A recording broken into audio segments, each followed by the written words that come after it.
recording contract. You're going to be a rock god.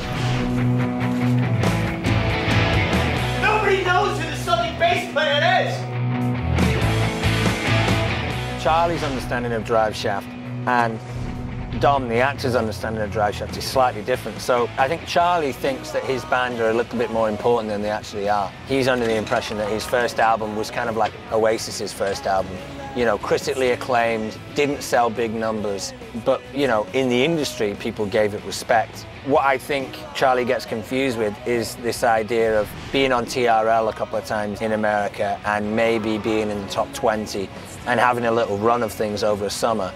He thought that, you know, they were turning into the new Radiohead or the new Oasis or the new Verb, whereas they're actually probably more of a one-hit wonder than he would like to admit.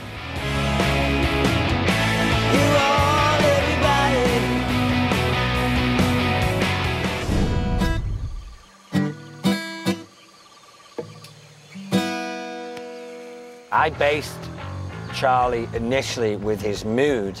He kind of has an English Jim Morrison type thing going on, but he's a bit of a scallywag. Someone who's a bit rough around the edges, he's a bit naughty, you know, might not shower too often, may kind of steal your food if you're not watching. Absolutely.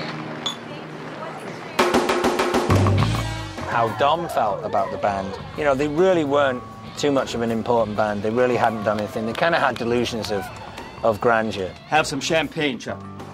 You deserved it. I've got a beer. I think Charlie is the most artistic in the band. He's the guy who writes the songs. He's the guy who wants to go somewhere. What the hell was that?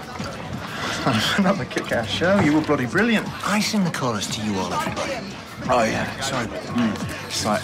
His brother Liam is more into getting the girls and getting enough money to fuel his drug habit and having fun and, you know, just trying to run it out as best he can. Have you ever heard of Driveshaft? You all, everybody! You all, everybody! We knew that we were going to have that song that Charlie's character was singing, the Driveshaft song, and we had no idea what it was, and it was something we thought we'd write. We were talking to Dom about possibly coming up with a song. JJ and Damon actually said to me that if I wanted to write a song, they would consider it. So myself and my friend Shocks in LA actually wrote a song which was called Photos and Plans, which we played for them, and they liked. Didn't actually make it into the show.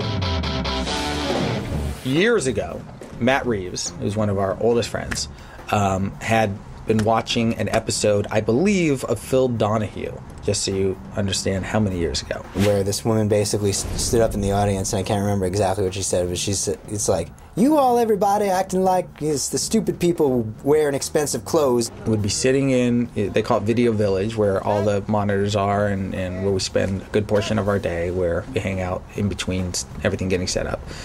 Non-stop would be saying, you all, everybody, acting like it's the stupid people wearing the expensive clothes. And everybody would crack up. It's like, what does that even mean? What is it? You know? So it's just like, you all, everybody! Like, it just became sort of an inside joke. So one of the things is we kept saying, like, JJ, we have got to write, you know, what Driveshaft's song is. At one point, in a delirious stupor, we realized we had said it so many times that had to be the song.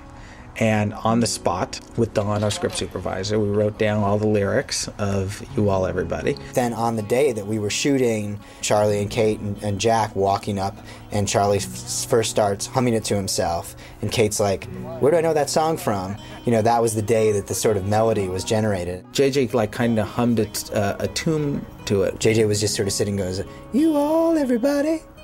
You all, everybody. He's like, just do that, you know, and that was it. I based the voice in the pilot on when Prince puts on his female voice for when he sings, like, If I Was Your Girlfriend on Sign of the Times. He kind of affects this female voice. And Beck does it as well. You all, everybody. You all, everybody. So I just thought, well, I'll have a laugh because I don't really know what this song's going to be, so I may as well do the harmonies, which is why it became this, you all, everybody, which actually isn't, you know, what it eventually became in episode 5, The Moth. You all, everybody. You all, everybody. Acting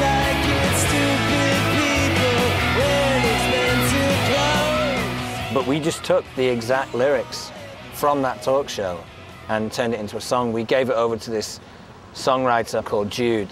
Jude is this amazing local LA singer-songwriter who I'd first heard of him because he had a song on the City of Angels soundtrack. And him and his band just, you know, brought together this kind of Oasis-esque, ocean colour scene-y, you know, not great but not bad tune. We needed a song and we needed a specific kind of tone and rhythm, and the next day he came in with it and it was great. It was this like perfect pop song.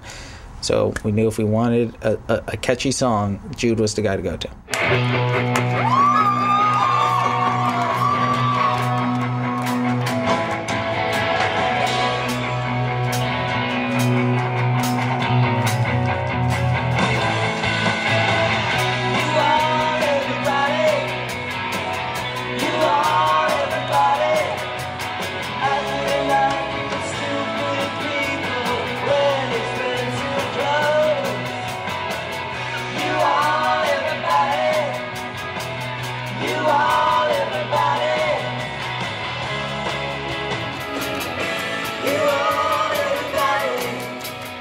Rock and roll, mate. Rock and roll. Like last night, and the night before, and the night